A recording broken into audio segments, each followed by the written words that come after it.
Hello and welcome to my stream.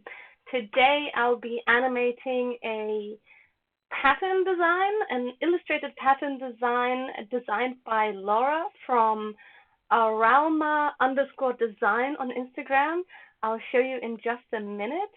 Hopefully this stream will go better than the last one and hopefully you can hear me. Yeah. So this is the design I'll be animating today. This beautiful design was designed by Aralma Design. She can be found on Instagram and she does beautiful patterns like these. And as part of the distant collab that is happening during COVID right now, we've been paired to collaborate and create art together.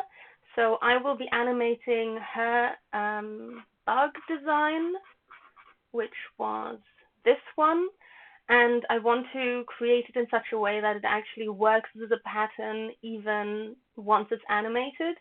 So you can duplicate this and it'll be as large as you like, and it will continue to animate and seamlessly be a seamless pattern essentially. So let's jump right in. This is my animation, and as you can see, I've already animated a few of these. And let's see if we can get this a little bit bigger. So these are some of the bugs that I've already animated.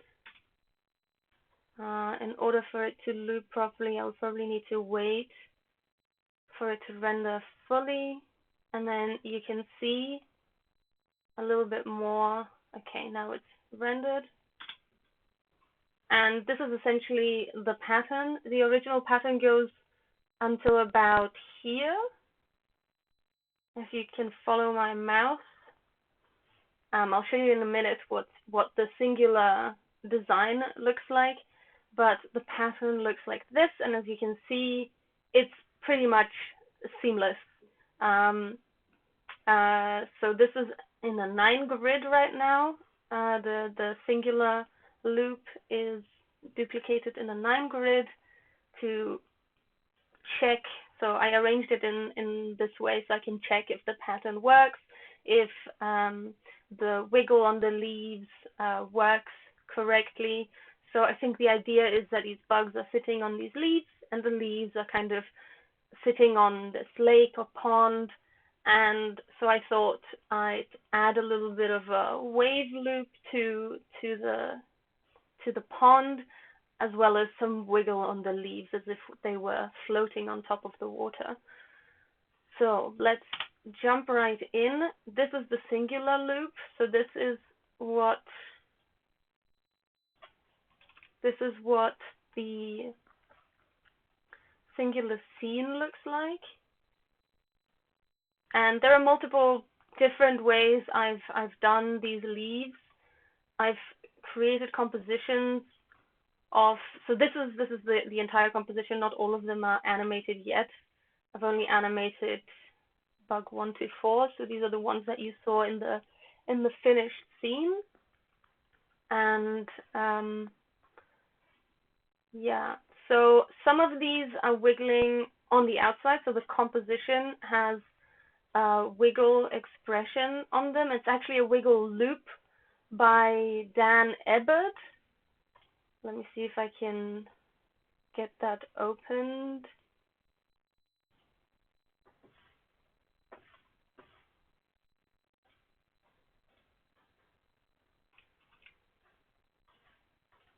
So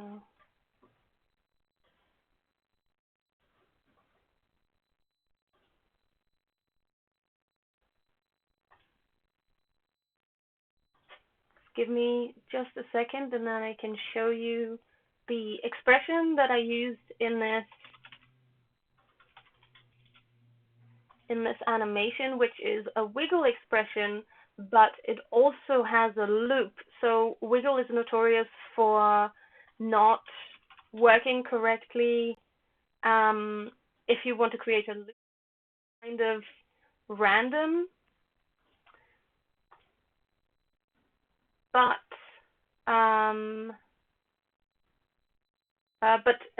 Dan Ebert created so he modified the expression in such a way that the wiggle only plays for half of the amount of time that you want your animation to be. So my animation is 4 seconds.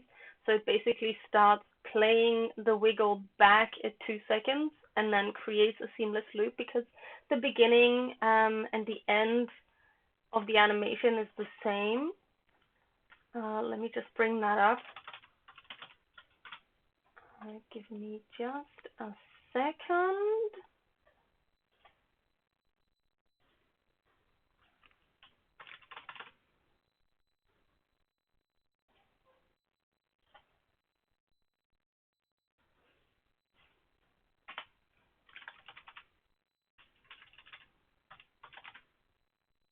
Okay.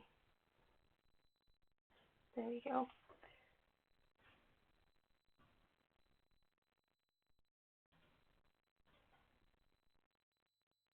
Okay.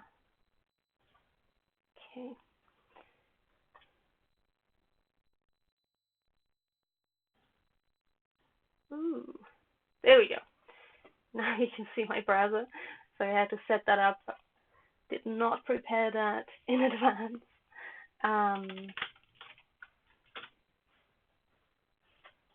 So it's Dan Ebert's and loop of wiggle. Okay, so this is the expression I used. And if you go to motionscript.com, you can go to design guides and then loop wiggle, and he explains how exactly he put this together. So a wiggle loop or a regular wiggle works on the basis that you have here you have wiggle, then you have frequency, amplitude, and that's generally enough for any property in After Effects to wiggle. So wiggle just means it moves within the amplitude, so within the value that you give the amplitude, let's say 50, it will move that property, let's say the position, random amounts of numbers within 0 and 50. And the frequency is how often it does that within 1 second. So you give the wiggle these two values, and then the property will sort of move, if it's the position property, will move the layer that many times between those two values, 0 and the value you give the amplitude.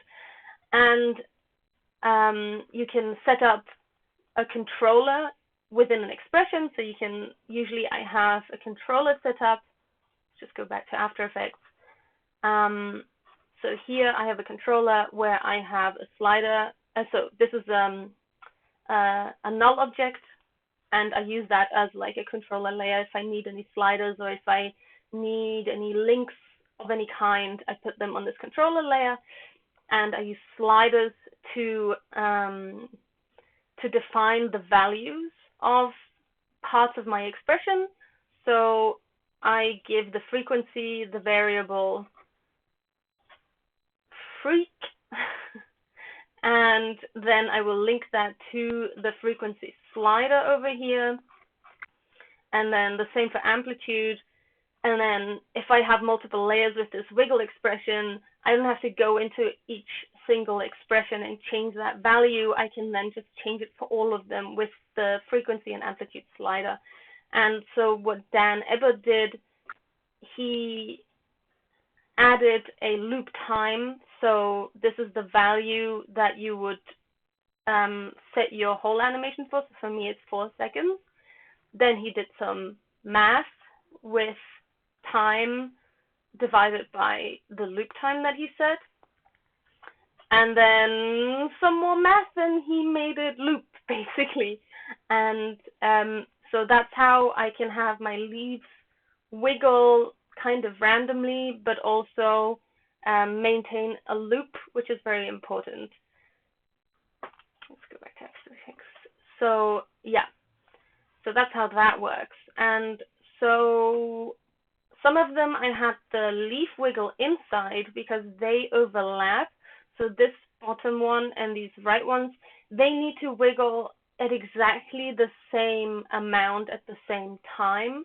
So they can't be random from each other because they need to be part of the pattern. So they need to appear exactly the same. So there I have linked the leaf inside of the comp and then duplicated the composition twice. So these ones are the same. So that way the leaf always moves in the same way because it's the same leaf, it's the same expression. It's just a duplicate of the comp. It's the same for these two.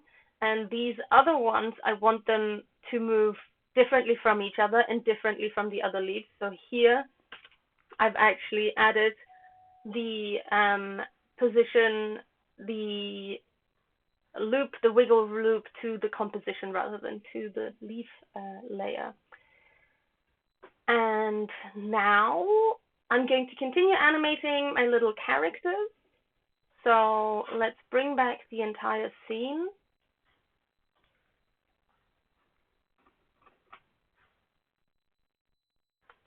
Sorry, give me a second. I think there was a ring on the door. I'll be right back.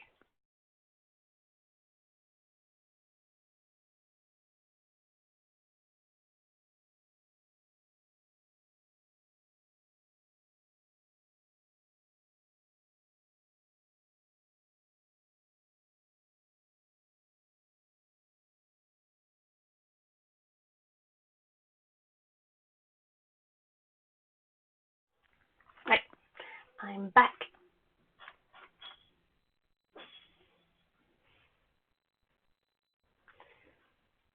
So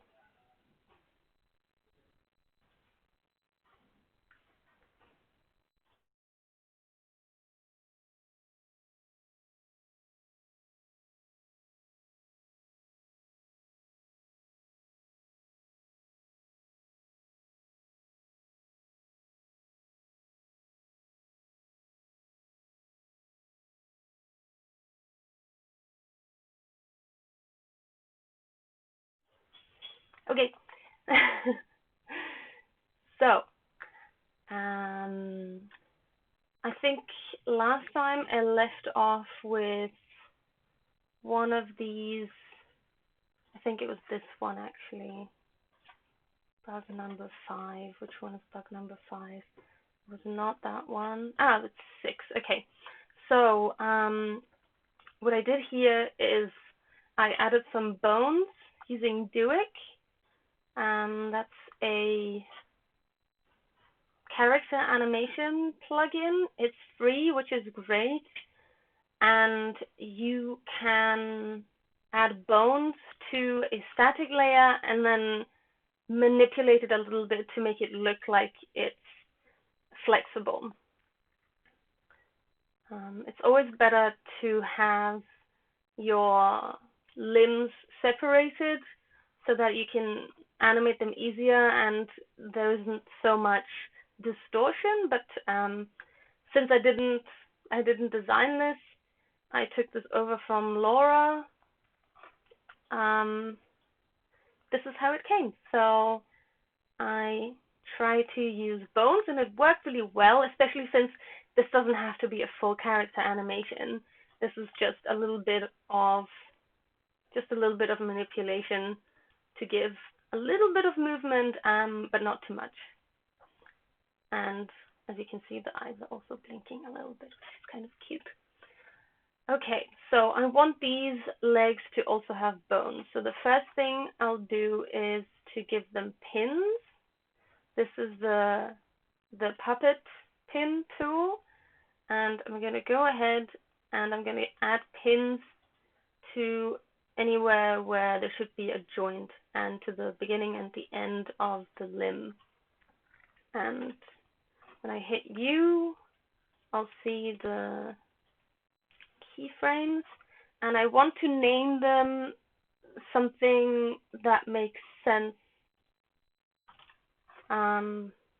with the layer. I need to name it. I couldn't just name it shoulder joint 1, 2, and wrist like this one because that would have already existed. I need to add a little bit more information. So I'm actually going to name it, because later on I'm going to create, so this is shy at the moment. Later I'm going to create these structures after I've created the bones, and I'm going to parent the bones to the structures, and then the structures will create this control layer which I can use to manipulate the limb. So since the structures already add the name of the leg or the layer it came from, I don't think I need to do that. So, but I also can't just name them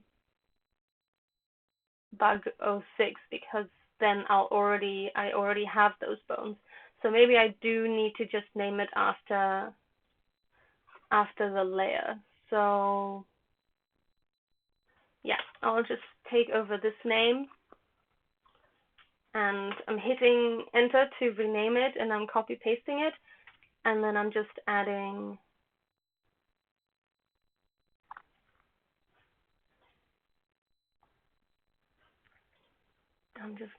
the name, and this is the, I mean, it's no longer the shoulder, I guess. Maybe this is the hip.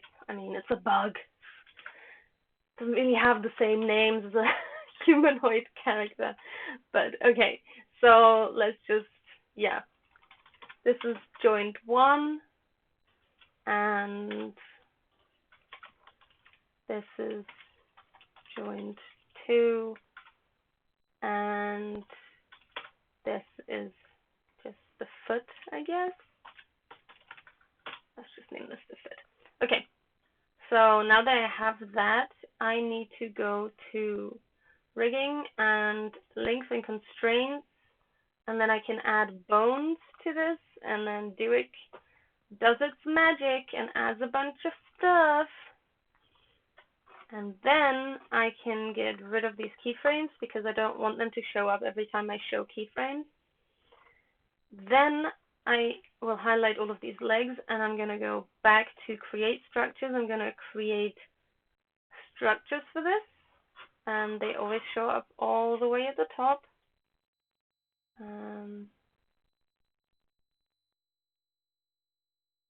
So I'll put that here. I'm actually going to cut this because my scene starts here at 1 hour. Which is, so the reason I do that is, especially for animation, when I want to push layers back, or if I want to sequence something backwards, it's really annoying when it goes out of frame or out of the timeline, the view of the timeline, when I started 0. So I actually started 1 hour, which is kind of like a fake 0, because my animations are never longer than a few minutes. They're never going to go past 1 hour. So the timeline, if you discard the 1 hour, the timeline, the frame number and the seconds, they're always the same, so they match. If somebody wants to give me feedback at 1 minute, 10 seconds, 5 frames, there was a mistake, can you fix that? Then I can go in, and I know that in my composition I can find it with that time code. I don't really have to worry about that 1 hour, and that gives me this flexibility that I can sequence things backwards rather than only forwards, and then the timing doesn't match if I then have to start something at a few seconds in, but the exported video starts at 0, and then the time code doesn't match. So anyway, that's how I do sequencing, and that's how I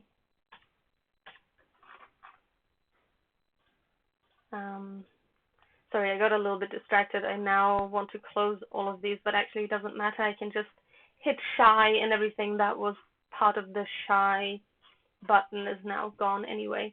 So now I want to parent with the pick whip. I want to parent the bones to the joints, the bones to the structures.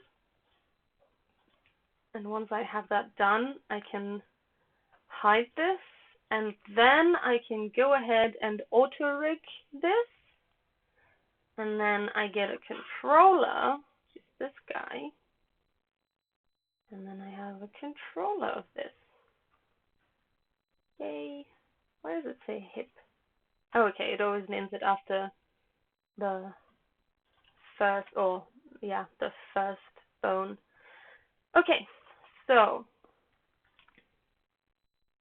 I guess I could have just named this leg R02 or something like that, but it doesn't really matter that much. It just needs to be a different name, otherwise Duik can't handle the expression because it calls on the specific bones and structures. So if they have the same name, it doesn't work correctly. So yeah. Okay, now I can hide everything. So I've already turned off the eye icon. What does After Effects call it? Video. Okay. And then I'm going to turn the shy on so that I can just hide them away. And actually I want to lock them because I don't want to use the bones of the structures anymore, since I now have the controller. And what the controller does is once I click on it, I can go into the effects controls and I can move the leg like this. And as you can see, yeah, it distorts the leg at some point a little bit. So I don't want to do like super extreme movements, but it's imitating the joints pretty well, I have to say. Like it's pretty cool. So now I probably want to do some animation of this. So these guys are just kind of just doing that. Maybe, so this is 1, 2, 4, 24 frames. So I'm animating at 60 frames per second, so I'm trying to have all the frame distances. Yeah, I want to have them divisible by 60, or yeah, kind of, they fit within the 60 frames. So, how should I say? So if I divide 60 by 10, it's 6. If I double 6, it's 12. If I double 12, it's 24. So the numbers kind of all work together within the 60 frames. So that's what I'm trying to achieve. And now let's add some keyframes. I'm just going to add keyframes to all of these just so I can hit U and then see all of them here. And as a default, I think I'm just going to give this 75% keyframe velocity, but I'm going to open Motion 3, which is a really awesome plugin. I use this all the time, and I have this 75% keyframe velocity. So you can also go to keyframe velocity, or I think it's Control-Shift-K, open keyframe velocity, and it's the influence that is 75%, and that means it's, I'll go into the graph editor. Actually, I don't have any keyframes right now. So if I go 1, 2, 1, 2, 3, 4, actually no, I think these are like 1, 2, 3, 4, 5, 5, 6, 7, 8, 9, 10. Okay, so 60 frames. So these are 60 frames apart, and let's say I want to rotate this just a little bit. And if I add the influence of 75, you should be able to see, but you don't see. It's very tiny. Why is it so tiny? There we go.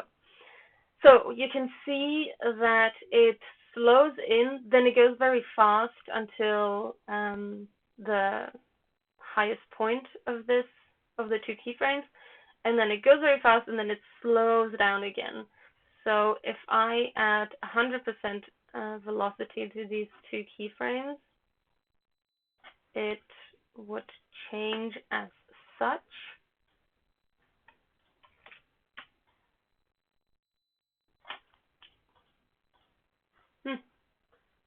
does not want to.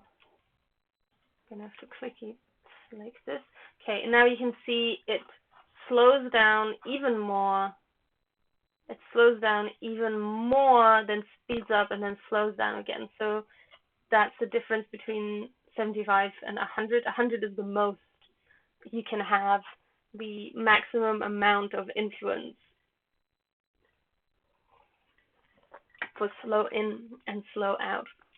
75 is my preferred. That's what usually works the best. Sometimes if I need to have more complex animation, I play around with it and see how it works. But for just simple loops, very simple movements, I kind of,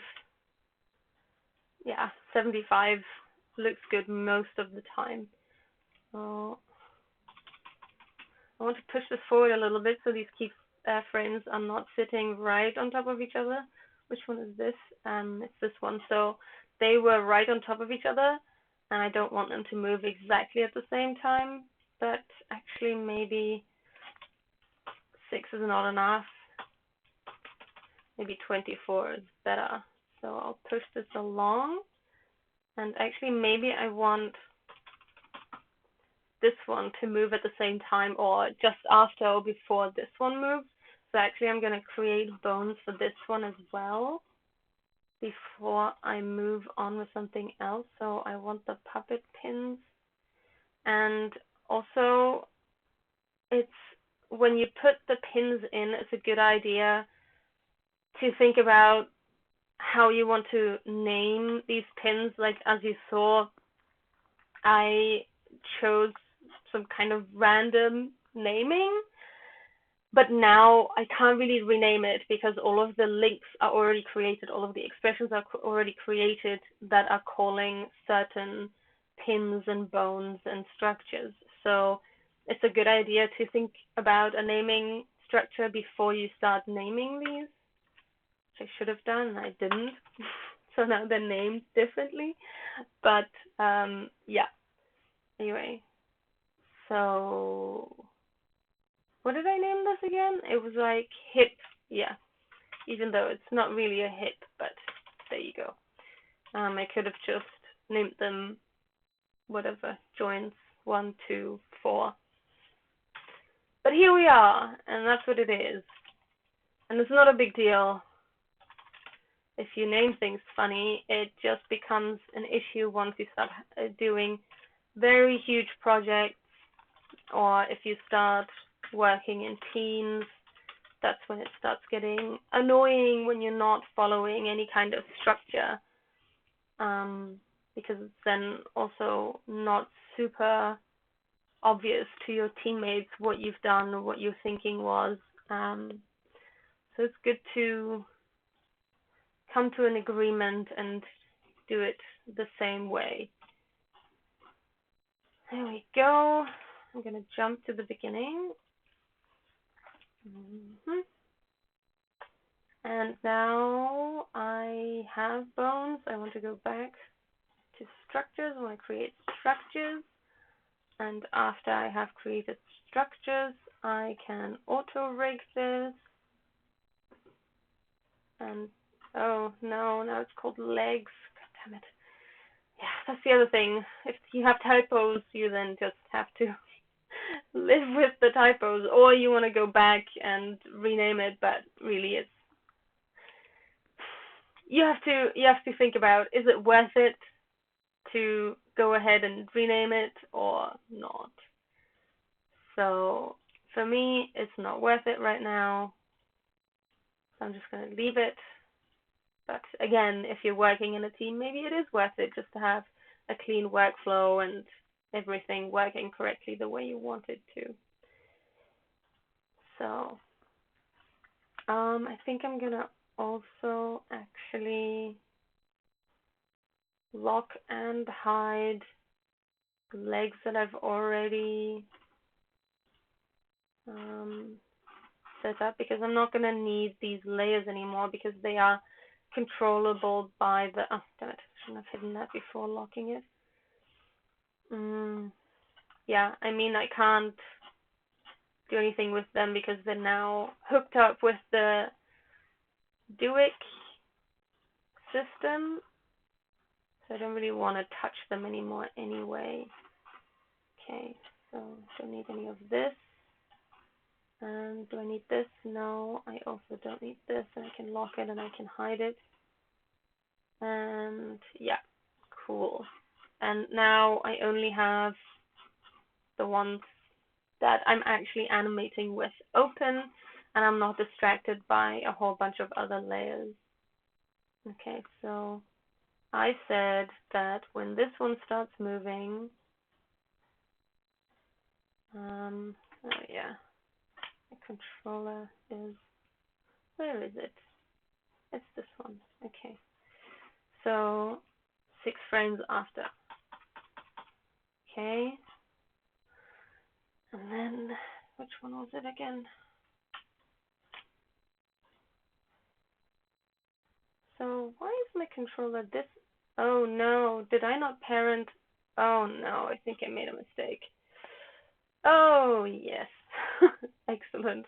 Okay, I need to undo all of this because I didn't actually parent the bones of the most recent leg. Yeah. Okay. There we go.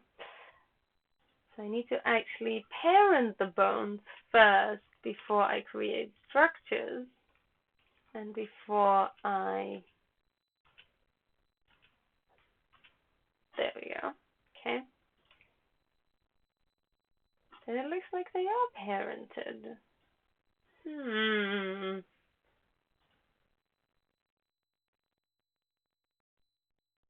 Wait a second. But also these are the other way around. That's strange. What did I do here?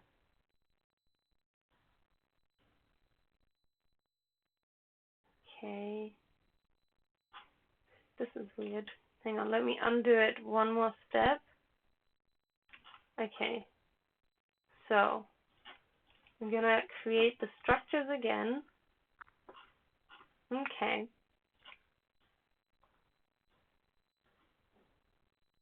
So, these are parented to each other. That's great. Oh, right. Yeah, these are parented to each other, obviously. So, that's, yeah. So that when the hip moves, the joint moves, the second joint moves, and so on. Yeah.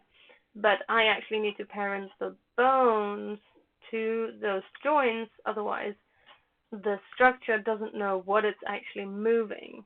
So now that that's done, now I can create the auto rig, which creates the controller. And now I can move this leg. Yay! Okay, so that step was missing. Now I've got it, and now I can hide everything again the way I did before. So, okay, let's hide that first. Then I'm going to lock it. And then I'm going to go back and I'm going to shy all the other layers that I don't need, like the legs that were already rigged. This one I haven't rigged yet, so I'll leave it. And this one's already rigged, so I'll hide it. And, yeah, this one also already rigged. Cool. So, leg 2, left, and right are not rigged yet. Okay, cool. Okay, back. We're back. Now, 1, 2, 3, 4, 5, 6. And it's, which one is it? This one.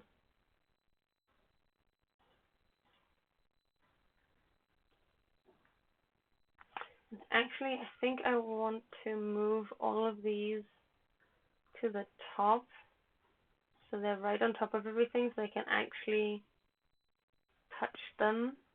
So it's this one, and I want to see all of these keyframes. So I'm going to open that, and this is going to go a little like bloop, bloop. Maybe? I don't know.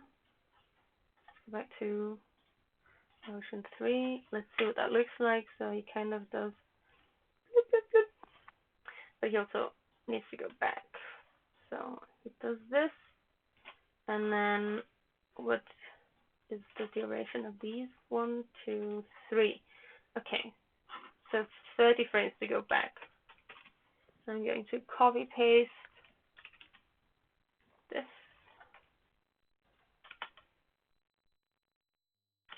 And it's a little bit too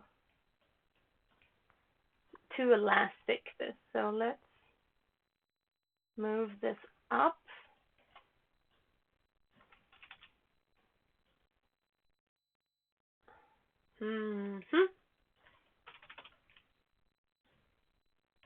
Maybe like this. So now I'm just playing around. I just want to see. That's a little too much. So I'm gonna just go up to 5.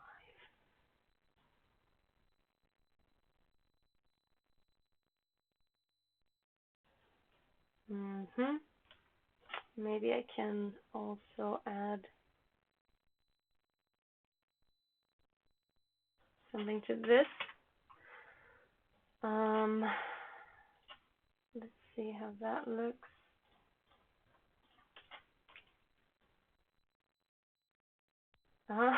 Okay. It's a little, that movement's a little strong.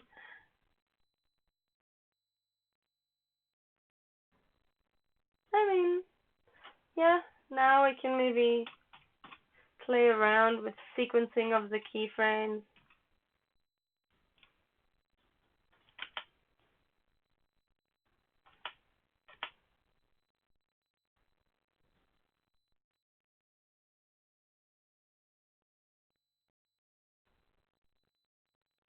I don't think I want them to overlap actually, so maybe this one I don't want so extreme, so maybe just like this much. That's kind of cute. Okay, so I can replicate this motion here probably.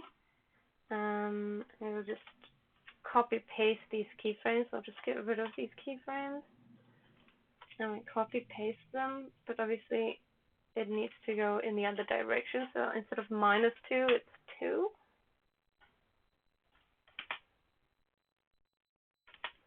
And when is this the other leg moving? This leg is moving at this point, so why don't we move this leg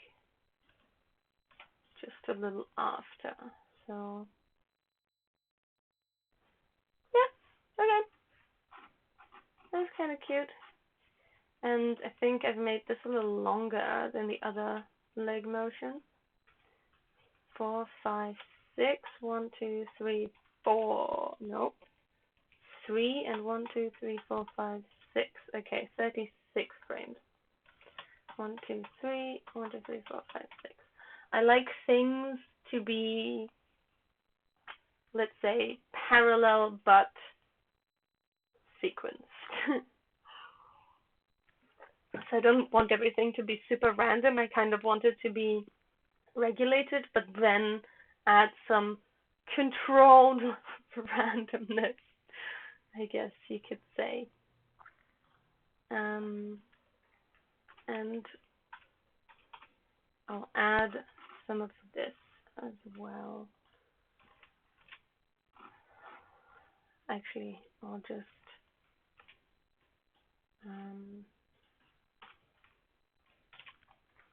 because the keyframe distances are the same. Ah, my hair, so annoying. Okay, S is +5, so this should then be -5, and this one is -5, and So this then should be +5. So I can, no, actually, yeah, I want the same keyframe distances.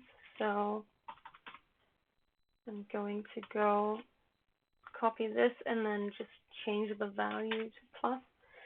Let's see what that looks like.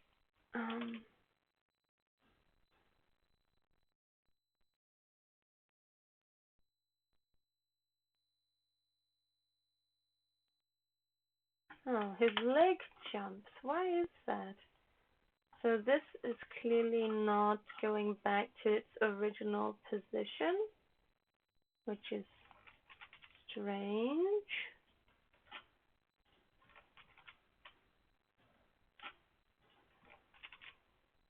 Ah, there we go. Okay.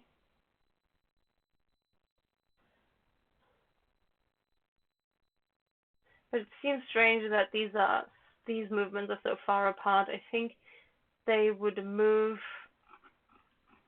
their legs a little bit more simultaneously, so maybe I don't want them to be so far from each other.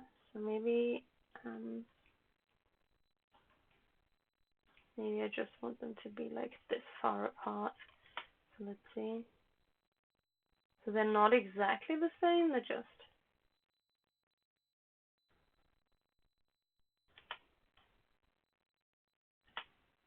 yeah, maybe something like that. I don't know if I've added it to the, it's not in the loop yet, so I will make this guy into a composition. I add it in here. So the composition already exists, and it's bug 7. So I'm gonna put this guy in here. And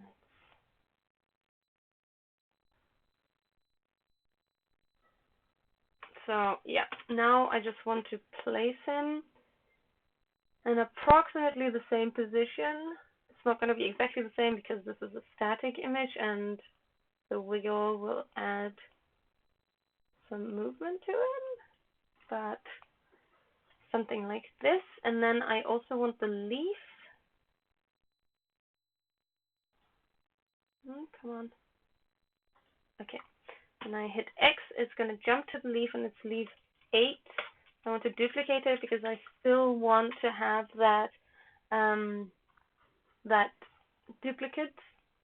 This is currently a guide layer, so it won't render, so I'll turn that off. And I think my leaves are yellow, so I'm going to make this yellow, move it all the way to the top, and underneath the bug animation. And then I'm going to make a new composition out of this, which is also a template. I always name my templates T. You actually can't see this window, the pre-composition window, but that's not important. Okay, so this is leaf and bug 06. Going to create this composition, and right now the composition is the size of this composition. It's like way too big. So what I want to do is I want to make the composition just the size of the leaf. Something like this. And then I'm going to go up to composition and crop comp to region of interest. And then I'm just going to clean up these numbers because I don't like them to be so random. Now we can make this a square. Okay. And then in here,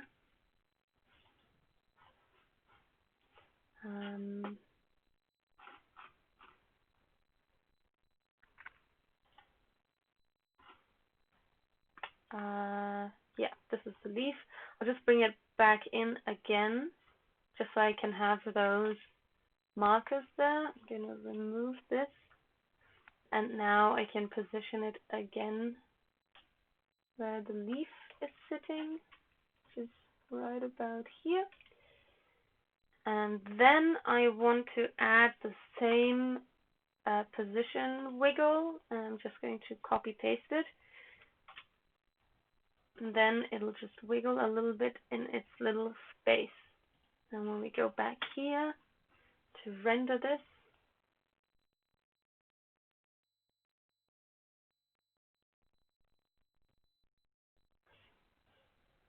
and once it's rendered, I'll make this larger, and now you can see how the little bugs are moving and flapping their wings. And I think I might add some motion to the last legs as well, but I don't want to put you through watching me do the same thing again. So, yeah. Who's enjoying this animation? Let me know.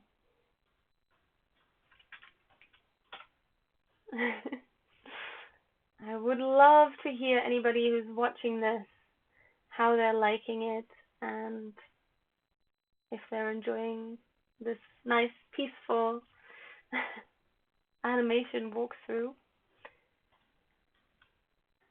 And actually, I can see that this bug is a little blurry, so I want to turn the rasterize continuously on so that that animation is always nice and sharp. Still a little blurry. I think maybe I need to also turn on the rasterization of this bug here. I don't know if I did that for these ones. I guess I did, so maybe that's why the other ones are not quite as sharp. But yeah, I'll just go and check, and I can close tabs with Control W, and yep. Oh, I don't see it here because I need my switches. And 3, yep. Where's 2? Why didn't I animate 2 yet? Oh, right, because 2 is on the same leaf as 1, so I don't have leaf buck 2 because he's in the same composition. They're cozy on the same leaf. Yeah. Okay. What else?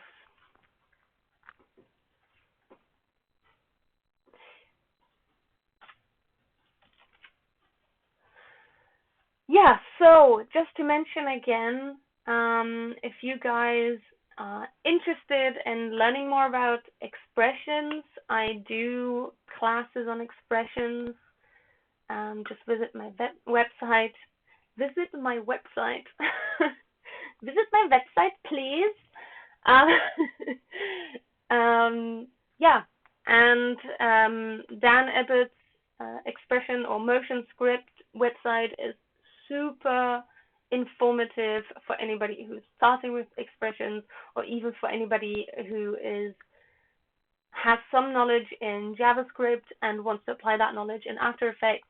It's a great basic place to go. Dan Ibbotts is one of the After Effects and motion design gurus. If you've ever been on Creative Cow to ask a question, he's probably one of the first people to answer. You'll probably see his name pop up a lot on these forums to help out with any After Effects questions. So he's very knowledgeable. I can only recommend going to that website and reading what he has to say about it. And other than that, I hope you enjoyed the stream, and I'll most likely be streaming more often. I really enjoy kind of working away and chatting, and hopefully someone out there is enjoying my content and is learning something from me animating and just chatting away. So I hope to see everyone soon, and I don't want to promise, but I'm thinking of streaming Monday to Friday at 1 p.m. CEST, which is Central European Summertime. So if you enjoyed this stream, you might enjoy my future streams, and I would love to see you there. And yeah, so see you next time, and follow me on the socials. You'll find me under Sonja Geracsek, SonjaGeracsek on Instagram, TikTok, and on Twitter I'm actually as Geracho, GERACSSO. I've had Twitter for a really long time and I've not really used it. My people, so to speak, are usually more on Instagram, so that's where you can reach me the most. And I do some tips and tricks videos on TikTok about After Effects, so if you're interested in that, you can also find me there. Okay, hope you enjoyed the stream and hope to see you next time. Bye!